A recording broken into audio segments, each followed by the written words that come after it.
ప్రేక్షకులకి ఆ లలితాంబిక అమ్మవారి యొక్క అనుగ్రహం పరిపూర్ణంగా కలగాలని మనస్ఫూర్తిగా కోరుకుంటూ మనం ఈ క్రోధినామ సంవత్సరంలో ద్వాదశ రాసుల వారికి వీలైతే ద్వాదశ లగ్నాల నుంచి చూసుకోండి, లగ్నం తెలియని వారు రాసి చూసుకోవచ్చు. ఆదాయ వ్యయాలు ఎలా ఉన్నాయి, అదేవిధంగా రాజ్యపూజ్యము అవమానం ఎలా ఉంది, ఒకవేళ ఆదాయం తక్కువగా ఉంటే దాన్ని పెంచుకోవడం ఎలాగా, దానికి గ్రహస్థితి ఎంతవరకు మీకు సహకరిస్తుంది, మీరు చేసుకోవాల్సిన మంత్రం కానీ గోసేవ కానీ లేనట్లయితే దానం కానీ ఏమి చేసుకుంటే మీకు అభివృద్ధి ఉంటుంది అనేటువంటి విషయాలు మనం చెప్పుకుందాం. అయితే ఇక్కడ ఏంటంటే ఎప్పుడు కూడా ఈ సంవత్సర ఫలితాలు చెప్పేటప్పుడు ఆదాయ వ్యయాలతో పాటు గోచారంలో ఉండే మేజర్ ప్లానెట్స్ అంటారు. అంటే slow moving planets, fast moving planets ఉంటాయి. అంటే త్వరగా నెలకి 25 రోజులకి 45 రోజులకి జరిగిపోయే ప్లానెట్స్ కొన్ని ఉంటాయి. అంటే రవి, కుజుడు, శుక్రుడు, బుధుడు వీళ్ళు. ఇక చంద్రుడు అయితే 2.5 రోజులకి మారిపోతూ ఉంటాడు ఒక్కో రాశి. కానీ మేజర్గా మనల్ని రూల్ చేసేటువంటిది జీవకారకుడైనటువంటి గురువు, కర్మకారకుడైనటువంటి శనిశ్చరుడు, అదేవిధంగా కాలానికి కారకుడైన రాహువు, మోక్షానికి కారకుడైన కేతువుని ప్రధానంగా మనం తీసుకుంటాం. ఈ మోక్షానికి కారకుడైన కేతువు ప్రస్తుతం ఈ సంవత్సరం అంతా కూడా మనకి కన్యారాశిలో ఉంటాడు.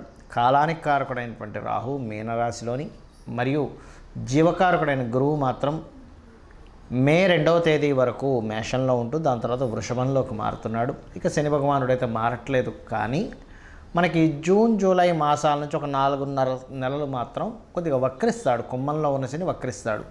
అదేవిధంగా సెప్టెంబర్ అక్టోబర్, అంటే ఆల్మోస్ట్ సెప్టెంబర్ ఎండింగ్ అక్టోబర్ ఆ టైం నుంచి ఒక 4.5 నెలల పాటు గురువు కూడా వక్రిస్తాడు. సో మనం ఈ గ్రహాల యొక్క స్థితిని మరియు ఈ వక్రగతిని, ఈ మేజర్ ప్లానెట్స్ యొక్క స్థితిని, అదేవిధంగా వీటితో పాటు మనకి ఈ క్రోధినామ సంవత్సరంలో పర్టికులర్గా ఈ సంవత్సరం రాజు కుజుడైనందుకు, మరియు అదేవిధంగా కుజుడు సంచారం మనకి శనిని రాహుని కలుపుకొని వెళ్తున్నందుకు కూడా ఏం జరుగుతాయనేటువంటి విషయాలు కూడా నేను మీకు ఎండింగ్లో చెప్తాను. కాబట్టి మనం ఒక్కొక్కటి తెలుసుకొని ఆ అమ్మవారి యొక్క అనుగ్రహాన్ని పొందుదాం. కన్యా లగ్నము, కన్యా రాశి. లగ్నం తెలిస్తే లగ్నం నుంచే చూసుకోండి, లేదంటే రాశి నుంచి చూసుకోవచ్చు, నో నీడ్ టు వరీ. అయితే మీకు ఇక్కడ ఈ క్రోధినామ సంవత్సరంలో ఆదాయము, వ్యయము, రాజ్యపూజ్యము, అవమానము ఏ రకంగా ఉన్నాయి అనేటువంటి ముందుగా తెలుసుకొని దీన్ని పెంచుకునే మార్గం కూడా తెలుసుకొని మిగతా అంశాలు చూద్దాం. ఇక్కడ చూసుకున్నట్లయితే 5 అంటే ఒక 5 లక్షలు ప్రతి సంవత్సరం మీరు సంపాదిస్తే 5 లక్షలు ఖర్చు కూడా చూపిస్తుంది. 5 అంటే ఎగ్జాక్ట్లీ 5 అని కాదు, ఎంత వస్తే అంత ఖర్చు ఉందనేటువంటిది క్రోధినామ సంవత్సరంలో ఆదాయ వ్యయాలు చెప్తున్నాయి. మరి రాజ్యపూజ్యం అవమానం ఏం చెప్తుంది అంటే రాజ్యపూజ్యం 5 అంటే మిమ్మల్ని మెచ్చుకునే వాళ్ళ సంఖ్య 5 ఉంటే అవమానించే వాళ్ళ సంఖ్య 2 మాత్రమే ఉన్నారు. కాబట్టి దీని గురించి కంగారు పడాల్సిన అవసరం లేదు. మరి ఇక్కడ ఏమి మనం పెంచుకోవాలి అంటే ఆదాయం పెంచుకోవాలి. కన్యారాశి వారి యొక్క గ్రహస్థితి కనుక చూసుకుంటే ఆదాయం పెరగాలంటే ఏం చేయాలి, ఏమిటి అనేటువంటిది మనకు ఉంటుంది. ఇక్కడ గుర్తుపెట్టుకోండి, అమ్మవారి యొక్క ఆరాధన ఖచ్చితంగా మీకు ఆదాయాన్ని పెరిగేలా చేస్తుంది. అదేవిధంగా రాశిలో మీకు కేతువు యొక్క సంచారం జరుగుతుంది. సహజంగానే కన్యా రాశి ఆర్ కన్యా లగ్నం వాళ్ళకి మేనేజ్మెంట్ స్కిల్స్ ఎక్కువగా ఉంటాయి. మరి ఈ మేనేజ్మెంట్ స్కిల్స్ రిలేటెడ్ సంబంధంగా మీకు మంచి అభివృద్ధి ఉండాలి అంటే మీరు గణపతి ఆరాధన చేసుకోండి. ఎందుకంటే కేతు సంచారం జరిగేటప్పుడు సర్వసాధారణంగా ఏమవుతుందంటే అయ్యో నేను చేయగలనో లేదో, నాకు ఈ విషయంలో ఇట్లా కొద్దిగా ఇబ్బంది వస్తుంది, ఇట్లాంటివి కొన్ని ఉంటుంటాయి. అంటే ఏమిటి, మీరు ఎప్పుడైతే కేతుగ్రహ ఆరాధన, గణపతి ఆరాధన ఎంత చేస్తారో అంత మీకు ఆటంకాలు కలగడం కానీ మరియు వైరాగ్య ధోరణి కానీ ఇవన్నీ కూడా తగ్గుతాయి. లలితా సహస్రనామాల్లో ఓం సంపత్కరే సమారూఢ సింధుర వ్రజ సేవితాయై నమః అనే నామస్మరణ మీకు అద్భుతమైనటువంటి ధనయోగాన్ని తెచ్చిపెడుతుంది, ఎటువంటి సందేహం లేదు. ఇక కొద్దిగా వ్యయం కూడా ఎక్కువగా అనిపిస్తుందండి అనుకుంటే ఒకటే గుర్తుపెట్టుకోండి, గోధుమలు దానంగా ఇవ్వండి. అయితే ఇక్కడ మీరు అర్థం చేసుకోవాల్సిన విషయం ఏంటంటే మీ జన్మజాతకంలో కనుక మంచి ధనయోగ దశ, లాభాలను ఇచ్చే దశలు నడుస్తున్నాయి అంటే మీరు దీని గురించి ఏమీ కంగారు పడాల్సిన అవసరం లేదు. ఇక రాజ్యపూజ్య అవమానం అయితే 5-2గానే ఉంది కాబట్టి నో నీడ్ టు వరీ. ఇక మిగతా అంశాలు చూద్దాం. చిన్న ఆటంకాలతో ఈ సంవత్సరం వెళ్తూ ఉంటుంది. బికాజ్ ఆఫ్ రాశిలో కేతు ఉన్నాడు కాబట్టి అది మీరు గణపతి ఆలయాలకు వెళ్తే తగ్గిపోతుంది. ఫినాన్షియల్గా మంచి గ్రోత్ ఉంది, అందులో ఎటువంటి సందేహం లేదు. మీకు పర్టికులర్గా మే లోపల మీకు ఎవరికైనా డబ్బులు ఇవ్వాలన్నా, మీకు ఎవరైనా డబ్బులు ఇవ్వాల్సిందా మే లోపల తీసుకోండి. అయితే ఈ సంవత్సరం మొత్తం కూడా ఆల్మోస్ట్ మీరు కొత్త అగ్రిమెంట్స్ కొత్తగా ఏదైనా ప్రారంభించడానికి చాలా అనుకూలంగా ఉంది. అలాగే ఇక్కడ భూముల మూలంగా, గృహాల మూలంగా ఎవరికైనా ఏదైనా నేర్పడం ద్వారా ధన యోగాలు ఉన్నాయి ఈ సంవత్సరం మీకు.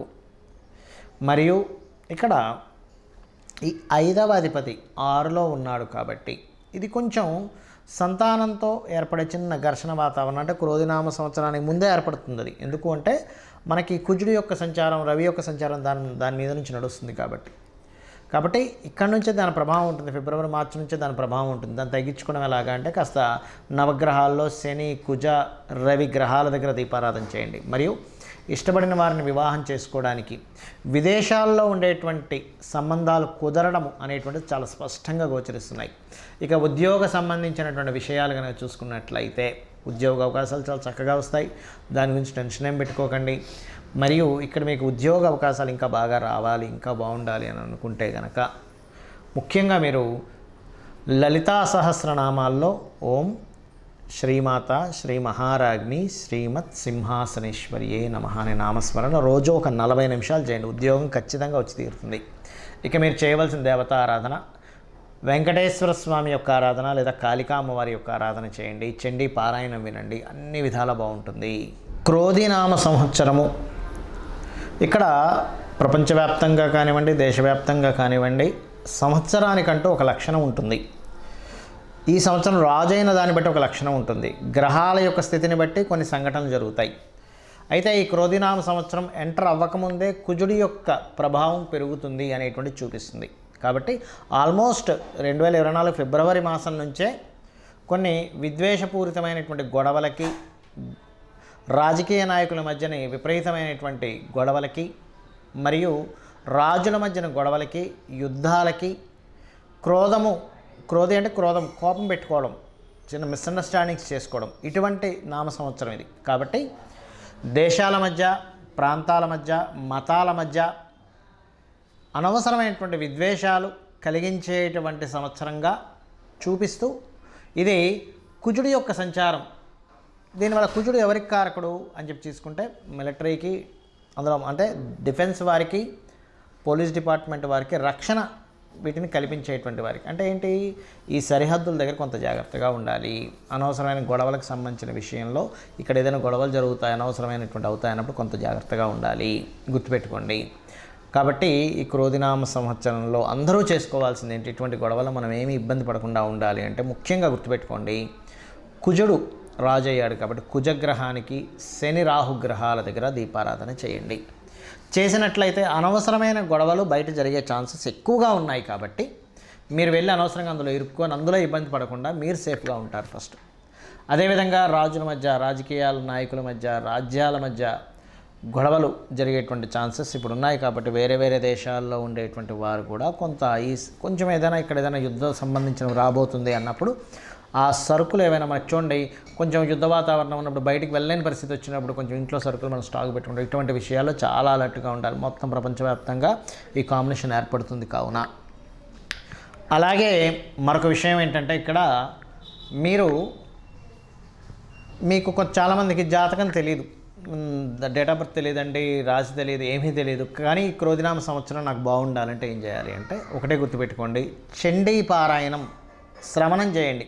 మీరు తర్పణమో హోమమో చేయలేకపోయినా కనీసం శ్రవణం చేయండి. ఎటువంటి ఇబ్బంది రాకుండా అమ్మవారు చూసుకుంటుంది ఈ సంవత్సరం.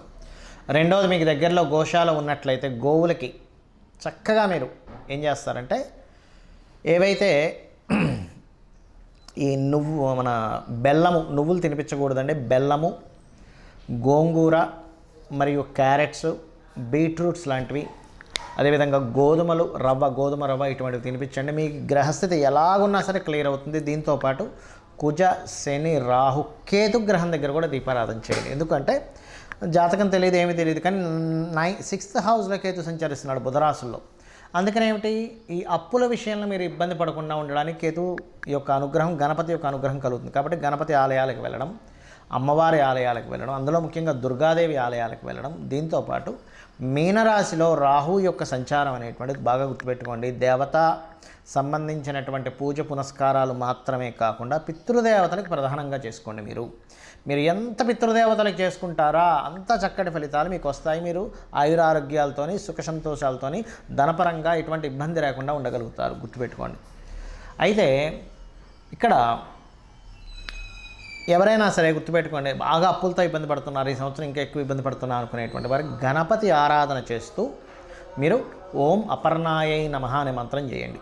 ఈ సంవత్సరం ఉన్న గ్రహస్థితి బట్టి చెప్తున్నాను. ఎవరికైనా బాగా ధనపరంగా ప్రెషర్ ఎక్కువగా ఉందండి, ఒక పక్క కట్టాలి కానీ ఆ ప్రెషర్స్ నేను తట్టుకోలేకపోతున్నాను, ఫైనాన్స్ ఇంకా పెరగాలి అనుకుంటే ఓం నవవిద్రుమ బింబశ్రీ న్యక్కారి రదనచ్చద అనే నామస్మరణ చేయండి. ఖచ్చితంగా మీకు ఫైనాన్షియల్ గ్రోత్ అనేటువంటి పెరుగుతుంది, గొడవలు తగ్గుతాయి. మరియు దీంతోపాటు మీరు ఒకటే గుర్తుపెట్టుకోండి, మనం ఇప్పటివరకు చెప్పుకున్నటువంటి ఆదాయ వ్యయాలు ఏవైతే ఉన్నాయో, రాజపూజ అవమానం ఏదైతే ఉందో, ఇది పంచాంగంలో జనరల్గా అందరికీ తీసుకునేటువంటిది. కానీ ఇలా కాకుండా మీ యొక్క పర్సనల్ చార్ట్, అంటే మీరు ఎప్పుడు పుట్టారు, ఏ సమయము, ఏ నెల, ఏ తారీఖుని, ఏ సంవత్సరంలో, ఏ ప్రాంతంలో పుట్టారనే దాన్ని తీసుకొని మీ జాతక చక్రం వేసుకొని మీ లగ్నం ఏమిటి, మీరు పుట్టినప్పుడున్న లగ్నం ఏమిటి, మీ నక్షత్రం ఏమిటి, మీ రాశి ఏమిటి, మీకు ఏ మహాదశ నడుస్తుంది, మీరు ఏ ప్రయత్నం చేస్తే మీరు చక్కగా యోగిస్తుంది, మీకు ఏ మార్గంలో మీకు ధనయోగాలు ఉన్నాయి, ఎవరి ద్వారా మీకు సహకారం ఉంది, ఏ దిశను మీరు నివసిస్తే బాగుంటుంది, అంటే తూర్పు, ఈస్ట్, వెస్ట్, నార్త్, సౌత్లో అన్నీ మంచివే, కానీ మీకేది పనికి వస్తుంది, మీ సంతాన అభివృద్ధి ఏమిటి, మీ ఉద్యోగ వ్యాపార ఇన్వెస్ట్మెంట్స్ రిలేటెడ్ విదేశాలకు వెళ్ళేటువంటివి అన్నీ కూడా మీ జన్మజాతకంలో ఉంటాయి, గుర్తుపెట్టుకోండి. ఏ సమయంలో వివాహం చేసుకుంటే మంచిది, ఏ సమయంలో చేసుకోకూడదు, ఇలాంటివి చాలా విషయాలు ఉంటాయి. మరైతే మీకు సందేహం కలగొచ్చేమండి, మరి ఈ క్రోధినామ సంవత్సరం అని ప్రతిసారి పంచాంగం ఎందుకు చదువుతామని. ఇదంతా బయట ఉండేటువంటి వాతావరణ విశేషాలు, పంట పొలాలకు సంబంధించిన విశేషాలు, బయట ఉండే గోచార విశేషాలు. ఇప్పుడు చూడండి, మనం చెప్పుకున్నాం, కాస్త యుద్ధ వాతావరణంగా ఉంది, గొడవలుగా ఉంది, అల్లర్లుగా ఉంది, మత విద్వేషాలు, అనవసరమైన విద్వేషాలు, గొడవలు రేగేటువంటి సమయం ఇది అన్నప్పుడు మనం ఏం చేస్తాం, మన పిల్లల్ని ఎక్కడికైనా పంపించేటువంటి విషయంలో, మనం ఎక్కడికైనా వెళ్ళేటువంటి విషయంలో అలర్ట్గా ఉంటాం. ఈ అలర్ట్నెస్ని చెప్పడానికి ఈ గోచార ఫలితాలు చెప్పుకుంటుంటాం. అంతేగాని మన జన్మజాతకం పనిచేయదని కాదు, మన జన్మజాతకమే ప్రధానంగా పనిచేస్తుంది. ఇక్కడ ఒకవేళ మన దాంట్లో ఉదాహరణకి ఆదాయం తక్కువగా ఉంది, చాలా తక్కువగా ఉంది, వ్యయం చాలా ఎక్కువగా ఉంది అని అన్నప్పుడు మీ జన్మజాతకంలో ధనయోగ దశలు నడుస్తున్నాయని కూడా 1% కూడా మీరు టెన్షన్ పడాల్సిన అవసరం లేదు. జస్ట్ ఆ రెమెడీస్ చేసుకుంటే క్లియర్ అవుతుంది. సో ఈ రకంగా మీరు ఈ యొక్క ఫలితాలను చూసుకుంటూ నిత్యము అమ్మవారి యొక్క ఆరాధన చేసుకొని మీరు సుఖ సంతోషాలతో వర్ధిల్లాలని మనస్ఫూర్తిగా కోరుకుంటూ శ్రీమాత్రే నమః.